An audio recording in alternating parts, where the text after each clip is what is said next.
et bienvenue au podcast de sorcellerie.net. Mon nom est Dead Breeze et je suis en compagnie de Zelda. Allô Zelda! Bonjour notre Breeze, comment ça va? Ça va bien toi? Ben, je vais toujours bien, merci. Aujourd'hui, on a un sujet que j'aime beaucoup. Parce que c'est les Sincèrement, moi fantômes, hein? aussi. Donc, on parle des vaisseaux fantômes. Est-ce que tu as la définition d'un vaisseau fantôme? En fait, un vaisseau fantôme, c'est un navire qui est maudit, puis dont la légende serait que ce navire-là serait condamné à errer sur les océans, sur les mers, avec un équipage de justement de personnes décédées, d'esprits, de squelettes, de morts vivants et tout. Il y a beaucoup de légendes de vaisseaux fantômes dont on verrait l'apparition spectrale au loin ou plus ou moins proche dans la nuit. Euh, ces rumeurs-là, ces légendes-là viendraient majoritairement des marins qui les auraient vus. C'est sûr qu'il doit y avoir beaucoup de superstitions là-dedans, mais il y en a vraiment beaucoup de types de vaisseaux fantômes dont on dit que les vaisseaux apparaîtraient. En fait, les conditions requises pour devenir un vaisseau fantôme, ça serait qu'il y aurait eu un naufrage tragique. Un naufrage autant tu sais, comme dans un port ou directement en mer. Donc, et voilà. Parce que souvent, les morts, on sait qu'ils sont là ou c'est du monde qu'on ne sait pas où est-ce que ça, ils ont coulé et ils ont totalement disparu de la carte, en fait. Je trouve ça intéressant qu'il parle de naufrage parce que moi, tu vois, je pense que j'ai une ou deux histoires où est-ce que le vaisseau est encore là, mais qu'il est extrêmement hanté. Donc, Oui, à ben en suivre. fait, c'est justement, tu sais, c'est soit que le vaisseau est naufragé, est toujours disponible, ou il y a totalement introuvable, on ne sait pas où est-ce qu'il est, et il navigue sur les mers de façon aléatoire, plus ou moins aléatoire. Puis il y a des trucs aussi, je pense on va raconter plein d'histoires de vaisseaux fantômes là, mais il y en a des fois qui ont des preuves, des trucs comme ça. Malheureusement, sur le podcast, on peut pas vous les montrer. Mais si jamais Non. ça vous intéresse, faites des recherches avec les noms en particulier. Je sais que j'en ai un, je pense que j'en parle là, il y a vraiment des clichés sur l'internet. Mais ça, je vais vous en parler rendu Des là. clichés avec une petite espèce comment je peux dire, avec une lumière verte, genre, comme qu'on voit dans certains jeux vidéo puis films. Non, non, ben, en fait, c'est une longue histoire, je vais vous la garder pour Ah, tantôt. d'accord, je m'excuse. Il y a pas de problème. La première histoire, je pense que je l'ai déjà écrit sur le site d'ailleurs. Vous avez une fiche sur la communauté, paranormale et spiritisme. C'est sur le Princesse Augusta ou, de Palatine. Donc c'est, un vaisseau, bon, qu'on voit un peu plus aux États-Unis et en Hollande en 1738. En fait, juste pour vous situer. Donc, le princesse Augusta est parfois appelée de Palatine à cause d'un auteur qui est John J. Whittier, je ne sais pas comment ils disent ça en anglais ou bref, c'est quelqu'un qui a écrit un poème et qui l'a appelé de Palatine. Euh, et ce poème-là fait référence au vaisseau parce que sa provenance vient, ben, en fait, il est un peu créé là, dans une ville qui s'appelle Palantina. Donc, c'est un bateau qui a eu l'opportunité de faire 2 voyages avant de couler en 1738 proche de Block Island, dans le Rhode Island, aux États-Unis. Donc, le 1er voyage est éprouvant pour tous, mais le deuxième sera encore plus éprouvant. Donc, en 1738, le Princesse Augusta quitte la ville de Rotterdam en direction de la Philadelphie avec 400 passagers qui parfois sont appelés les Palatins. Donc, si vous cherchez sur le net, ça se peut que vous voyez cette définition-là. Donc, pendant les premières semaines du voyage, il y a un tonneau qui contenait de l'eau souillée qui empoisonna les membres de l'équipage qui sombra un à un dans de grandes fièvres. Et le capitaine n'y survit pas. Donc, le problème dans un bateau, puis je pense que ça s'applique encore aujourd'hui, mais en 1738, c'est encore pire, c'est que quand il y a quelqu'un qui tombe malade ou un empoisonnement, ça touche beaucoup de personnes, tout le monde tombe malade et il n'y a comme pas d'issue. Donc, ça va vite dans ces trucs-là. Ils peuvent pas vraiment se sauver, hein, ils sont quand même sur un Non, bateau. exactement. Donc, de trouver des soins aussi, c'est pas évident quand vous êtes sur le bateau. Donc, le capitaine décède. C'est un jeune homme au nom de Andrew Brooke, qui est un capitaine inexpérimenté, qui prend alors la relève pour se rendre jusqu'à sa destination. Le bateau semble devenir maudit au fil des jours, donc il dévie de sa trajectoire, se perd en mer. L'équipage n'en peut plus et commence à se battre avec les passagers. Donc Oh! doucement, c'est le chaos. Hem, lorsque le bateau, arrive à atteindre New York, donc on parle là, on est rendu au mois de décembre. J'ai pas la date de quel mois il est parti, mais on parle là de plusieurs semaines. Évidemment, un bateau, ça prend beaucoup de temps avant de se rendre de l'autre côté de l'océan, mais là, on est rendu en plein hiver, puis à New York, ça gèle, là, tu sais, je c'est pas évident. Donc il y a le vaisseau en tant qu'essaie de sortir des petites îles parce que dans le coin de Rhode Island, c'est tous des blocs d'îles, là, jusqu'à New York. Donc se frappe, je crois, un peu partout. Mais en tout cas, il y a beaucoup de misère avant de faire son passage entre Rhode Island, Block Island puis Long Island. Hem, on raconte, qu'à la hauteur de Block Island, une planche de 9 pieds sous le navire se brise et que le bateau commence lentement à couler. Donc, le capitaine ordonne, de quitter le navire et fait plonger dans l'eau glacée tout son équipage et les passagers pendant une tempête de neige. Donc, sur Mouais. les 400 passagers en plus des membres de l'équipage, il n'y aurait que 115 passagers qui survivront, heu, qui atteindront la côte, pardon, et 25 de ces passagers-là qui vont mourir d'hypothermie. Vingt attends, je recommence. Sur les 115 passagers qui vont survivre à la nage, ils vont arriver sur les côtes, il y en a 25 qui décèdent, d'hypothermie. Donc on est rendu à peu près à 95 survivants sur en haut de 400 et plus. Quand Hem, même. évidemment, si vous allez à Block Island, il va y avoir une plaque, à l'endroit où est-ce que tous les passagers ils ont réussi à se rendre sur les îles là, à la mémoire de cet événement-là. Donc, on raconte qu'encore aujourd'hui, le bateau hante, les endroits, donc hante les îles, parfois entre Noël et le jour de l'an, donc c'est vraiment, hein, un moment festif. Souvent, lorsqu'il y a une tempête de neige, on verrait le vaisseau fantôme se promener. Certains disent, qu'ils ont vu, en fait, le vaisseau, mais en flammes, qui naviguait sur, les eaux. D'autres disent qu'ils auraient vu des drôles de lumières en mer, donc c'est pour ça qu'ils l'appellent parfois le Palatine Light, donc les lumières du Palatine. Hem, on en entendrait aussi le cri d'une femme, qui aurait été oubliée sur le navire lors du naufrage, ou en tout cas, c'est ce qu'on raconte. Hem et il y a plusieurs versions, de l'histoire pour les raisons auxquelles le vaisseau s'est vraiment échoué. Hem Ils disent que, bon, parfois, on raconte que le capitaine était un homme, rempli de méchanceté, puis que ses matelots se battaient entre eux lorsque le bateau s'échouait et que c'est les gens qui habitaient sur les îles qui sont venus essayer de les sauver. Il y a plein de versions, généralement, puis je pense qu'avec le temps, toutes les versions deviennent poétiques, ça devient des histoires et ça dévie de l'origine. Bien sûr. Hem, il y a aussi une, rumeur comme quoi, durant l'histoire, en fait, c'est ceux qui habitaient sur les îles n'ont pas osé venir les aider parce qu'ils pensaient que c'était une attaque, d'un navire qui s'en allait les attaquer. Donc c'est pour ça qu'il y a comme pas eu de grand mouvement à ce niveau-là et pour se venger, dans le fond, parce qu'ils n'ont pas été les aider, c'est pour ça que le vaisseau, il se pointerait en étant un vaisseau fantôme. Ah! Fait qu'en gros, c'est ça l'histoire du Palatine ou du Princess Augusta. Hem Tu sais, je sais qu'ils disent que les voyages étaient compliqués, mais ils parlent juste d'un voyage en particulier, là. C'est ça que je trouve ça un peu spécial, là, mais C'est comme le voyage le plus important. ouais, bah, oui.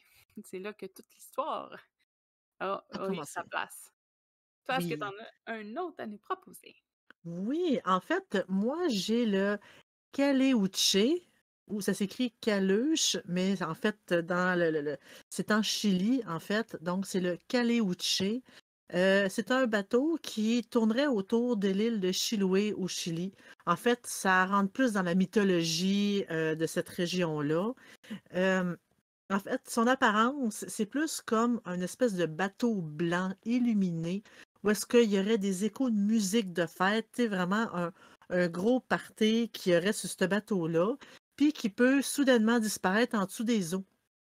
En fait, selon la légende de cette mythologie-là, ça serait la dernière demeure des personnes qui seraient noyées en mer. Donc, c'est comme c'est aussi considéré comme le repère pour les sorciers puis les démons de ce coin-là. Parce que, évidemment, les sorciers, parce qu'on dit qu'au Chili, les sorciers ont comme une formation assez spéciale. Si tes parents sont pas sorciers, tu peux pas le devenir. En fait, on dit, c'est selon la mythologie. Et tu peux pas le devenir. Et après leur formation, ils peuvent rejoindre les spectres sur ce bateau-là pour justement faire le gros party. Euh, on dit que ça serait en fait. Il y a comme deux théories, comme quoi que ça serait le Hollandais volant qui se promènera dans ce coin-là, puis eux autres auraient créé leur propre histoire de vaisseau fantôme. Mais tu sais, c'est une question de mythologie aussi, puis il aurait été vu plusieurs fois aussi. On dit aussi que la rencontre en mer avec le Caleuche serait un très, très, très mauvais présage. Donc, en quoi le mauvais présage? On le mentionne pas. C'est sûr que quand on voit un vaisseau fantôme, ça fout toujours la chienne aussi. Donc, c'est sûr que c'est court, mais c'est tout ce que j'ai trouvé sur ce vaisseau fantôme-là qui semble quand même assez intéressant parce que on dit aussi que son nom viendrait du fait qu'il serait capable de se transformer, donc il changerait continuellement d'apparence selon la personne qu'il voit, selon les jours, selon ses apparitions tout court. Donc, si vous espérez pouvoir le voir, ça serait dans les environs de l'île de Chiloé au Chili. Le projet est un petit peu plus récent. Je sais pas ça, c'est lequel qui est le plus récent, mais dans les miens, en fait, c'est le plus récent, c'est le Queen Mary. Donc, un vaisseau du Royaume-Uni coulé en. Ben, coulé, il n'est pas nécessairement coulé, là, mais en tout cas, l'événement s'est passé en 1967. C'est un des vaisseaux parce qu'on entend le plus parler quand on parle de vaisseaux fantômes. En fait, il y en a à peu près comme 5-6 les noms ressortent souvent. C'était un, un navire anglais de luxe qui a commencé sa première traversée en 1936. Le navire est utilisé ensuite, là, il est utilisé durant la Seconde Guerre mondiale entre 1940 et 1948 et il se fait repeinturer complètement et son nom change pour The Grey Ghost, donc le fantôme gris. Euh, donc, il sert de transport, donc devient un vaisseau de transport. Là. Il passe de luxe à militaire, là, mais c'est des choses qui peuvent arriver. Donc, il sert de transport pour 765 000 soldats, 12 000 enfants et les épouses, s'il y en avait. Donc, ça fait quand même beaucoup de gens sur les vaisseaux. En effet. Et ça arrive, là, pour avoir personnellement été sur des. Ben, j'ai pas vu. J'ai vu de mes yeux, mais j'ai pas rentré dedans. Sur un vaisseau, une plateforme américaine militaire, là, c'est longtemps comme vaisseau. Et j'imagine que c'est un petit peu la même chose pour lui, parce que le USSS que j'ai vu, le United, en tout cas le vaisseau de la Navy que j'ai été voir à San Diego à l'époque, c'est extrêmement long. Là. Fait que oui, on parle de 765 000 soldats, mais ça se peut. Ça a l'air extrêmement exagéré. Là. Il y a, avec ça, c'est ça. Donc, c'était ma petite parenthèse militaire. Donc, après la guerre, le vaisseau prend la route vers Long Beach, en Californie, et où il reste amarré et devient un hôtel flottant, et ça devient une attraction touristique. Donc, on raconte que sur ce vaisseau, tous les étages sont hantés. Et d'ailleurs, il est visitable, en ce moment. Donc, si jamais ben là, peut-être que c'est sensible avec la COVID, mais éventuellement, vous pouvez aller le visiter. Donc, on raconte que tous les étages sont tentés. On dit qu'un homme de 18 ans au nom de John Pedder serait décédé à son bord dans un accident de parcours. Donc, ce dernier aurait été coincé par une porte massive en 1966. Dans le fond, là, c'est des portes qui servent à sceller des pièces pour éviter les fuites d'eau et bon, que des choses échouent. Hem il serait fait écraser par la porte numéro 13 et Évidemment. ce qui est incomprenable dans cette histoire-là, c'est que, ces portes-là prennent 60 secondes à la fermeture. Donc c'est pas quelque chose qui se fait directement. Donc pour mourir dans la porte, il y a quelque chose qui s'est produit parce qu'il s'est comme laissé fait écraser. Je sais pas comment Faut que expliquer tu ça veuilles autrement. ou faut que tu te fasses tenir. C'est exactement, mais il était seul. Donc, comme c'est ça, les portes prennent 60 secondes avant de se fermer, il y a personne qui comprend comment s'est produit l'accident.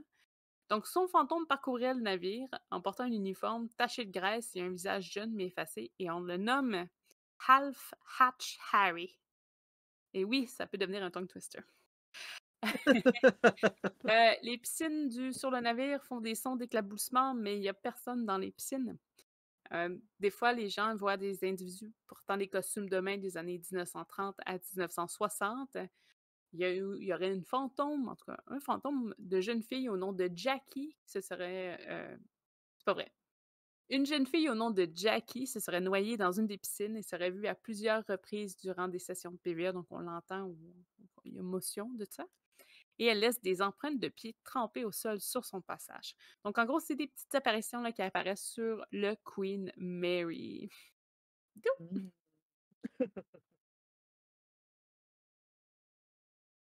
En fait, moi, tu sais, tantôt, j'ai mentionné le Hollandais volant. C'est sûr que quand on entend parler du Hollandais volant, il y a eu beaucoup de films qui ont été faits par rapport à ce bateau-là, dont Le Pirate des Caraïbes, si ma mémoire est bonne. En fait, c'est un vaisseau fantôme. En fait, c'est un des plus célèbres, évidemment, parce qu'on l'appelait aussi le voltigeur hollandais. Euh, Son nom anglais, c'est plus de Flying Dutchman. Et il y a aussi un nom allemand, mais je vais vous l'éviter parce que ça va encore être une Ah non, il raison faut. pour ah non! C'est Der Fliegende Holländer. Mmh. Je pense. Je pense parce que sincèrement, pour avoir appris l'allemand, à l'école, ça fait une éternité et mon allemand, il est très, très, très, très, très, très, très rouillé. C'est un détail. Donc, aussi, il est nommé un peu partout, autant dans les films, les pièces de théâtre, les opéras. Donc, il est très, très, très, tu sais, comme populaire et connu. En fait, il y a plusieurs versions de la légende qui existent. La plus populaire, ce serait que le capitaine a été assassiné par son équipage, mais il y a eu le temps, avant de mourir, de maudire son équipage. En gros, ils ont comme lancé un mauvais sort. Donc, pas longtemps après, la peste se déclare à bord. Le navire a été rejeté de tous les ports parce qu'évidemment, quand il y a une maladie qui se déclare à bord d'un bateau, aucun port accepte de les accueillir pour les soigner. On va prendre seulement les survivants quand ils seront plus contagieux. Les ports acceptent seulement justement les survivants, donc les autres, c'est rester à mourir sur le bateau.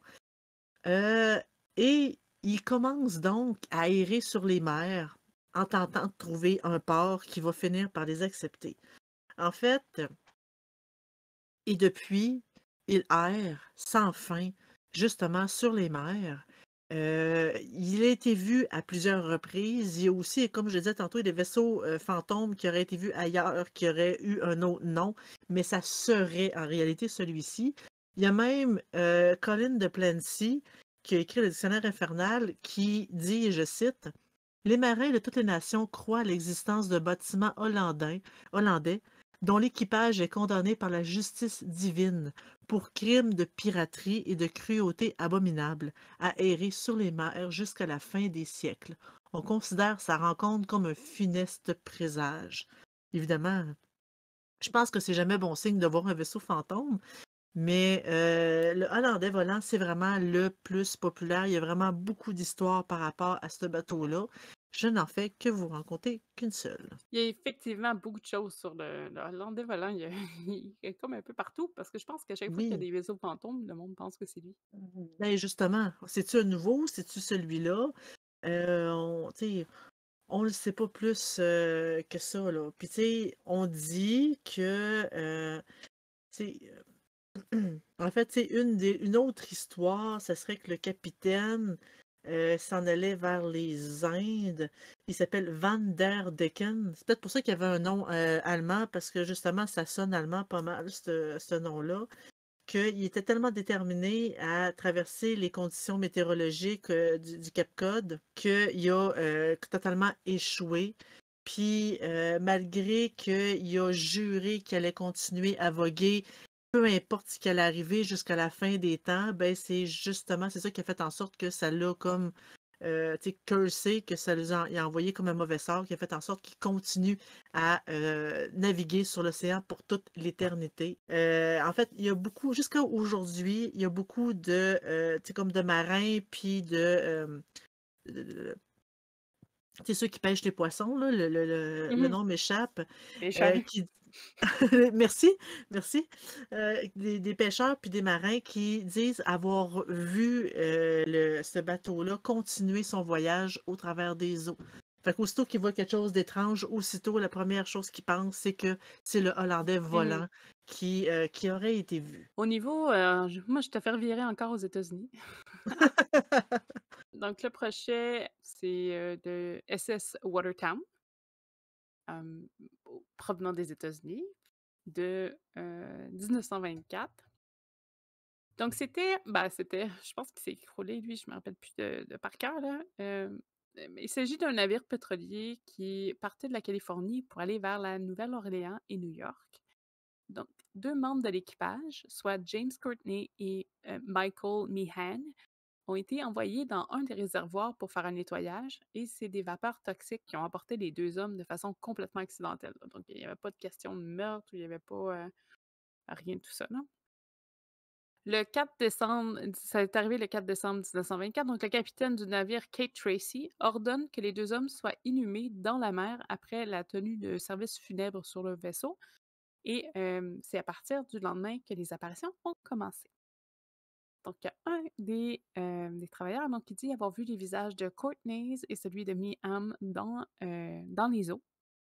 Hem, Apparemment 2 apparitions différentes auraient eu lieu dans l'espace de 10 secondes chez 2 ou 3 des matelots. On va les appeler comme ça va être plus simple.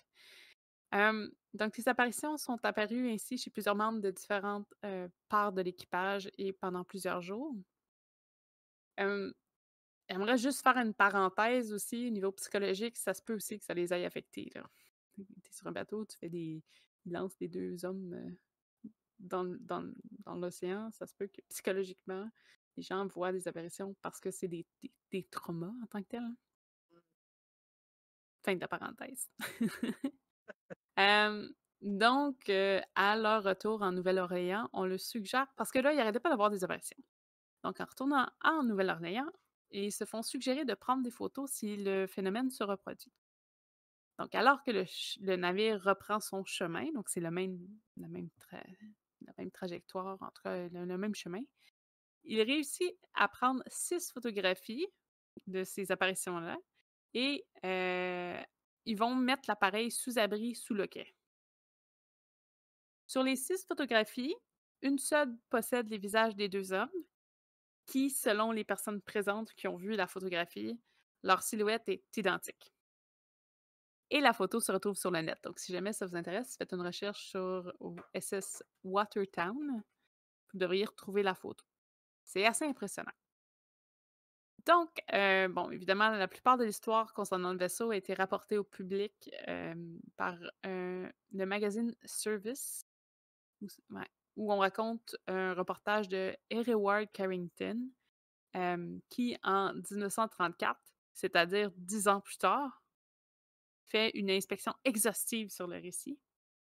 En 1963, l'investigateur Michael G. Mann décide de faire encore plus de recherches pour le magazine Faith et il prend soin d'aller visiter la compagnie qui possède le cliché parce que je pense que la compagnie change de nom ou en tout cas a fait faillite, à se faire racheter, mais ils ont gardé toutes les informations du vaisseau et les clichés.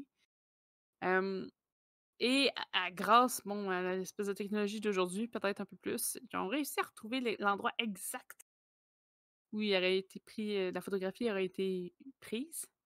Je sais pas comment. et après moult vérifications, donc il confirme que c'est pas une tentative de fraude et que c'est une photographie authentique. Heu, Mmh. c'est difficile de dire que ça peut pas absolument, être une preuve ou en tout cas qu'il y a eu aucune manipulation de photographie ou que ça c'est juste un délire interne.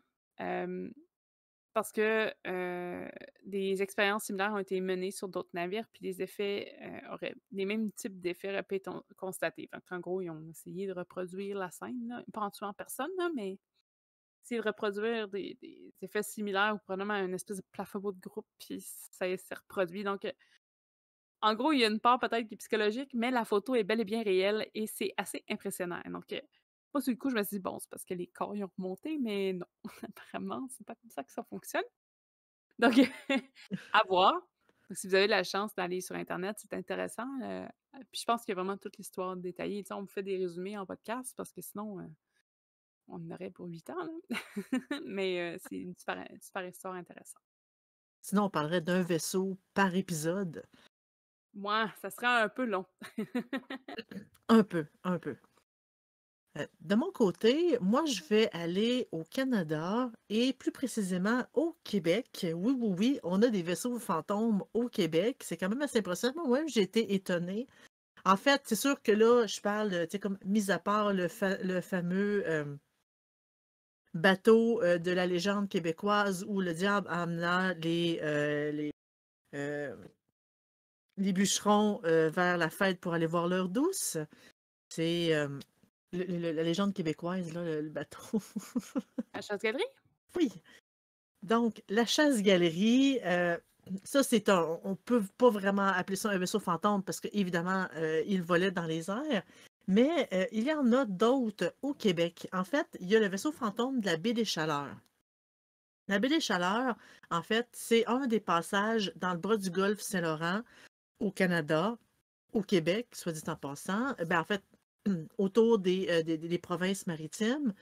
En fait, c'est au 18e siècle, lorsqu'un navire voulait entrer dans la baie pour venir, tu sais, comme commercer un peu avec les villages indiens et tout, il hissait un petit drapeau pour demander l'aide d'un guide ou d'un pilote qui appelle ça. Donc, le pilote entrait sur le bateau et aidait le bateau, aidait le capitaine à rentrer puis à sortir de la baie. Il y a eu une histoire un jour que c'était des pirates qui voulaient sortir du golfe, tu sais, comme du golfe Saint-Laurent, et lever un petit drapeau pour faire lever, justement, tu sais, pour faire venir un pilote. Et ce pilote-là arrivait, mais il entendit des cris. Le pilote entend des cris, fait que là, il commence à bardasser un peu pour savoir qu'est-ce qui se passe, et etc. Donc, le pilote qui était quand même, tu sais, c'est un Indien qui était assez baraqué, assez, tu sais, comme assez haut et assez musclé, qui a menacé le capitaine de le balancer par-dessus bord. Fait que le capitaine accepte de jeter l'ancre.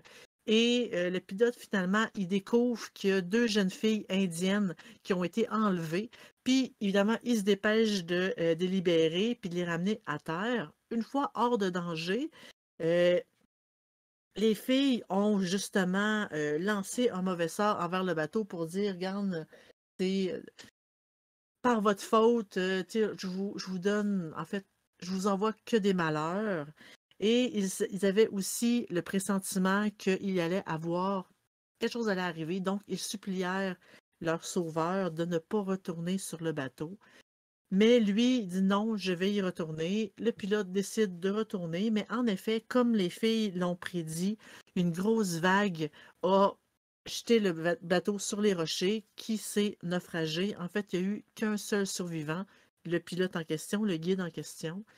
Et ce même soir-là, c'était un temps orageux dans la baie et ils ont vu un bateau glisser euh, comme une boule de feu. Tu sais, un bateau style, tu sais, c'est comme l'effet un peu que ça donnait. Et cet effet-là, en fait, ce phénomène-là se serait reproduit quelques fois par la suite, à quelques reprises, mais toujours dans un temps orageux un peu. Donc, c'est le Mmh. vaisseau fantôme de la baie des Chaleurs. J'aime ça parce que c'est une histoire un petit peu plus proche. Ben, proche de nous, oui. Parce que Oui, moi, je pour une pense toujours fois. à l'autre bout du monde. Ben, c'est parce que c'est surtout les vaisseaux fantômes. Sincèrement, je savais pas qu'on en avait au Québec, puis on en a plus qu'un. La suite après. Donc, on n'aura pas le choix de couper ça ici. Parce que on se rend compte que des vaisseaux fantômes, on en a plusieurs à raconter. Hein? On n'avait pas tant, puis finalement, on a bouqué ça. Donc, on vous conseille la semaine prochaine, vous aurez droit à la suite, donc au numéro 2 sur les vaisseaux fantômes. Donc merci d'avoir été là. Bye! Bye!